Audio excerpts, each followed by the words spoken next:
Assalamualaikum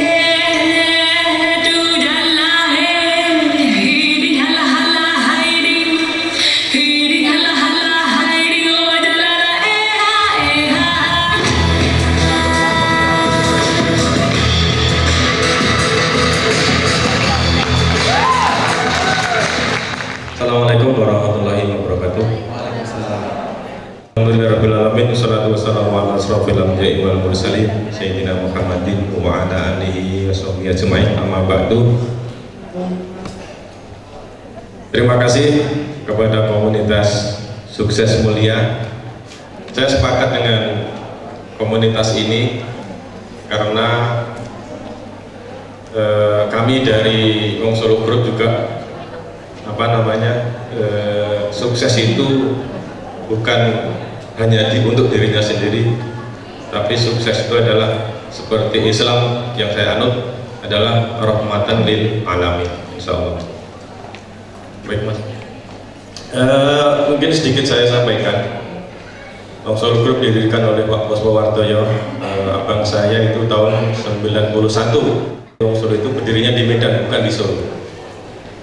Ceritanya panjang, singkatnya dimulai dari kaki 5 dengan modal 700.000, mungkin sama dengan Mbak Olin Wong tadi.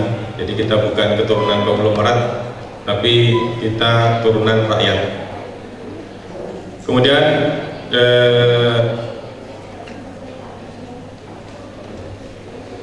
alhamdulillah kita sudah ada di 3 negara, Indonesia, Malaysia, Singapura, dan insya Allah tahun ini kita buka di Timur Leste dan di Arab Saudi, insya Allah. Kita berkembang justru ketika 98 kita dilanda krisis moneter tahun 98. Dari situ kita mencoba untuk mewaralabakan usaha, dan waktu itu kami termasuk generasi pertama yang dibina oleh Menteri Perdagangan, Kementerian Perdagangan, untuk menjadi usaha-usaha lokal atau usaha nasional yang dibina untuk menjadi usaha waralaba, karena waktu itu membentengi negara kita ini dari serangan merek-merek asing yang datang di Indonesia. Dan alhamdulillah sampai sekarang kita masih berkembang dan tidak tergusur oleh budaya asing. Kemudian tahun 95 kita hijrah bahwa Islamlah sebagai landasan atau filosofi usaha. Mengapa kita memilih jalur itu? Karena tadi itu sukses ini kalau bisa sukses dunia akhirat. Kalau hanya dunia saja mungkin terlalu banyak di dunia ini yang sukses. Tapi masalahnya adalah bagaimana ketika di akhirat nanti. Nah, dari situ kami takut. Kalau cuma sukses di dunia ini cuma 60 tahun. Saya sekarang umur udah 43 tahun. Kalau diberi rezeki seperti Rasul 20 tahun lagi udah lewat. Di sana panjang sekali. 1000 tahun di dunia sama dengan satu hari di akhir. Bayangkan lamanya seperti apa. Nah, kalau kita cuma menikmati, ya katakan kalau macam saya ini 20 tahun lagi mungkin udah lewat. Sebentar kan. Nah, macam mana nanti di akhirat? Ini yang waktu itu bergejolak di tubuh kami, usaha kami, makanya tahun 95 kami berhijrah. Kami karyawan pakai hijab mulai 95 insya Allah. Mungkin termasuk yang pertama di Indonesia, di Medan, bahkan di Indonesia.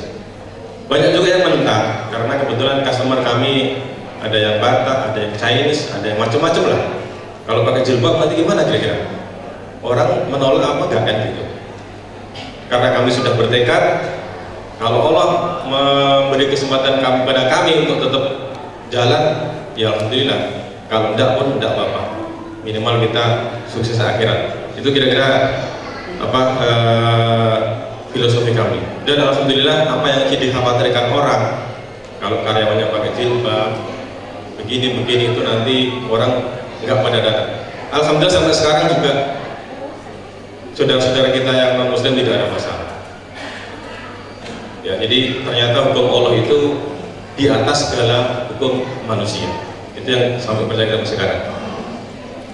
Kemudian 2007 kita waralabakan, dan alhamdulillah dari 2007 ke 2002, 2003 itu cukup pesat perkembangannya sampai cabang kita di seluruh Indonesia sampai 150 sampai tahun 2002.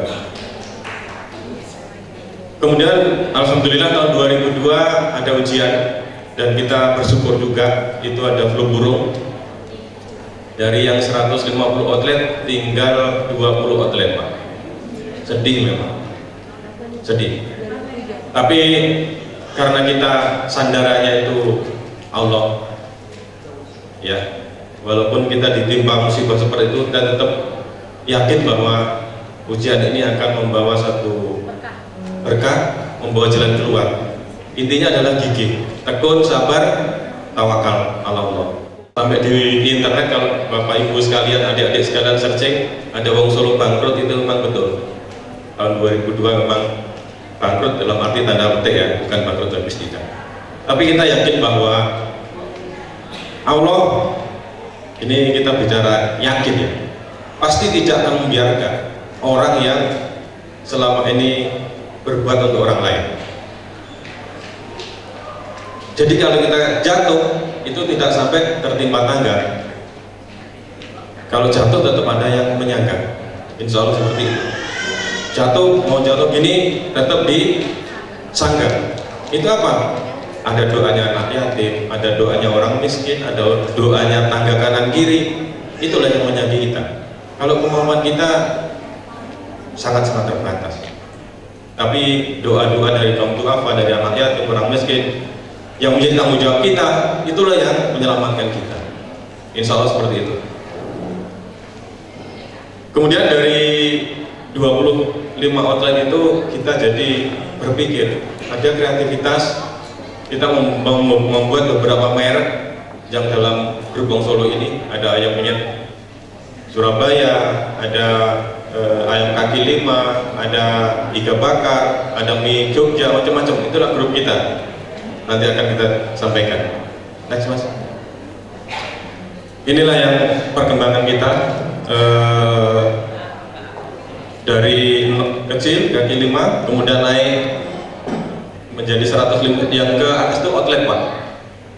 Tahun 2002 kita mengalami kejatuhan dan alhamdulillah sekarang naik lagi. Lanjut Mas. Jadi landasan kita adalah Quran surat As-Saff 10:11. Hai orang-orang yang beriman, sukakah aku tunjukkan suatu perniagaan yang bisa membebaskan kamu dari siksa api neraka, yaitu kamu beriman kepada Allah dan Rasulnya, berjihad di jalannya dengan harta dan jiwamu. Itulah yang lebih baik apabila kamu mengetahui. Itulah landasan hidup atau landasan usaha Wong Solo. Jadi kalau kita bertakwa, insya Allah akan memberikan jalan keluar dalam kondisi apapun. Dalam kondisi apapun Allah akan memberikan rezeki yang tidak disangka-sangka, akan memberikan jalan keluar yang apabila kita punya masalah. Kemudian standar sukses ada di surat Al-Mu'minun ayat 1-10, qad aflahal mu'minun. Jadi orang yang sukses itu adalah orang yang saat pertama adalah khusyuk di dalam sholatnya. Qad aflahal mu'minun. Beruntunglah orang-orang yang beriman. Yaitu apa? Yang pertama adalah alladzina hum fi sholatihim khashi'un. Orang yang khusyuk di dalam sholatnya. Kemudian yang kedua, walladzina hum 'anil lagwi mu'ridun. Orang yang menjaga dari hal-hal yang tidak berguna. Makanya adik-adik sekalian yang mahasiswa terutama, waktu Anda sangat banyak. Saya punya karyawan banyak sekali, banyak yang kerja di tempat saya juga mahasiswa. Ada mahasiswa USU, macam-macam. Saya senang mereka. Ada yang masuk kerja, masuk kuliah, masuk kerja. Jadi sarjana, pamit sama saya, Mas Giri, alhamdulillah saya sudah lulus. Jadi makanya adik-adik yang main Facebook kan, main internet kan, main game online itu boleh.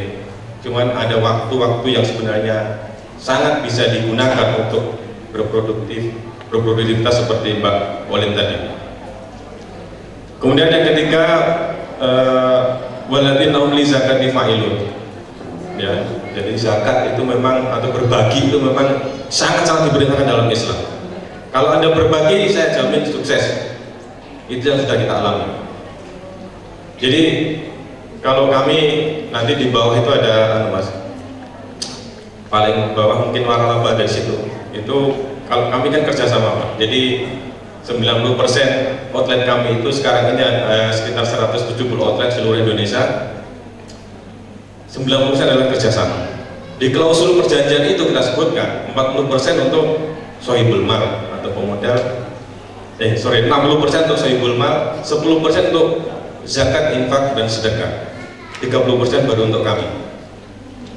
Dalam perjanjian itu kalau mau waralaba atau franchise konsul seperti itu klausulnya. Kalau setuju ambil, kalau nggak setuju nggak usah. Jadi usaha itu harus kita keluarkan zisnya 10%. Insya Allah kita akan maju, dan kalau ditimpa musibah pun tidak akan jatuh. Jadi kalau ada mitra kita yang awal yang berat, kita kasih tausiah dulu bahwa kita harus membagi, ini memang harus kewajiban. Yang keempat, waladzina li furujihim hafidhun, menjaga kemaluan. Ini biasanya orang sukses itu gagalnya di sini. Ya, menjaga kemaluan itu yang berat. Para pengusaha itu yang paling susah menjaga kemaluan.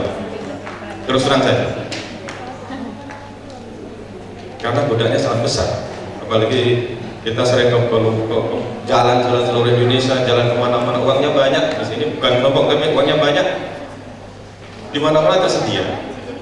Nah ini yang kebanyakan gagal di sini. Maka itulah yang harus kita jaga. Waladzina li furujihim hafidhun illa azwajihim, kecuali istri-istrimu, atau malakat aimanuhum, dan budak-budak. Tapi sekarang budak kan tidak ada. Jadi kecuali istri-istrimu. Nafsu boleh, tapi untuk istri. Ini yang kebanyakan gagal di sini. Li furujihim hafidhun. Dan waladzina li amanatihim wa ahdihim ra'un. Yang sukses itu harus menjaga amanah. Kalau kita menjaga amanah orang, insya Allah pintu sukses itu akan sama kita. Ini cabang kita dari Aceh sampai Jayapura, kemudian di Malaysia ada 6 outlet, di Singapura 1, dan alhamdulillah di Malaysia sangat maju. Kita ada di Kampung Baru, di Ampang, di Sahalam, di Bangi, di Ceras, di Kajang. Sangat bagus perkembangan kita di Malaysia. Jadi kita sudah 22 tahun, dan yang paling penting adalah sistem. Memang kalau kita mau mewaralambakan usaha, kita harus membangun sistem. Membangun sistem ini memang tidak mudah, tetapi juga tidak sulit. Kalau kita mau, insya Allah bisa. Jadi ini kritik untuk teman-teman kita yang pedagang lokal. Kebanyakan kita sulit percaya sama orang. Ya, ini kalau kita belum keluar dari koridor ini, kita tidak akan bisa berkembang. Kita tidak percaya sama orang. Artinya apa? Saya punya tetangga juga jualan mie Aceh. Waktu itu kami ikut wirid Yasin. Dia buru-buru. Loh, kenapa Pak? Buru-buru? Iya Mas, ini kasirnya nggak ada, jadi saya jadi kasir. Jadi saya mau nutup warung saya dulu gitu. Loh, kayak gitu nggak bisa maju. Ya, jadi intinya kita harus percaya sama orang. Kita punya 170 outlet seluruh Indonesia, di Malaysia dan Singapura. Kalau kita percaya orang, di mana? Saudara nggak ada. Ya kalau diambil sedikit ya mungkin zakat kita kurang. Itu saja. Wajar. Jadi ya kita invest sekian, hasilnya sekian sudah. Makanya Pak Popo sama saya itu kerjanya jalan-jalan. Saya malah nggak di warung. Kebetulan saya malah diamani ngurus masjid. Jadi banyak di masjid daripada di warung. Gitu. Jadi intinya adalah kita harus percaya sama orang. Tinggal sistem kita bentuk. Nanti kan ketahuan setiap bulan. Omsetnya berapa, bahan bakunya berapa, ininya berapa, pokoknya berapa, itu ada semua di situ. Ya.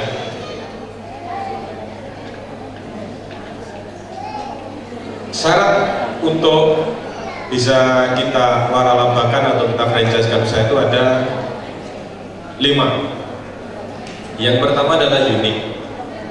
Kita punya usaha yang unik, yang orang lain mungkin berbeda dengan orang lain, itu baru bisa kita waralamakan. Bisa dari makanannya, dari sistemnya, dari pelayanan, apa kalau bisa kita buat. Yang kedua adalah proven. Proven itu terbukti sukses. Tidak hanya satu outlet, tapi satu juga sukses, di sukses, 2, 3, 4 sukses, itu baru bisa kita waralamakan. Nah kadang-kadang kita itu lata, baru punya usaha satu dari waralamakan, baru 2 dari waralamakan, pasti hancur. Kita proven dulu, kita cari, kalau bahasa Jawa itu cari jenang dulu, cari jeneng dulu, baru jenangnya dapat. Cari nama dulu, baru dapat hasilnya.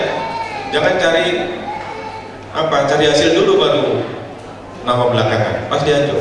Makanya banyak entah apa yang datang ke Medan ini, tapi banyak yang pulang kampung. Karena apa? Karena itu anak-anak muda baru punya usaha 2 tempat, udah diwaralamakan dan sebagainya, susah. Harus proven dan unik, proven, dan standarisasi perlu.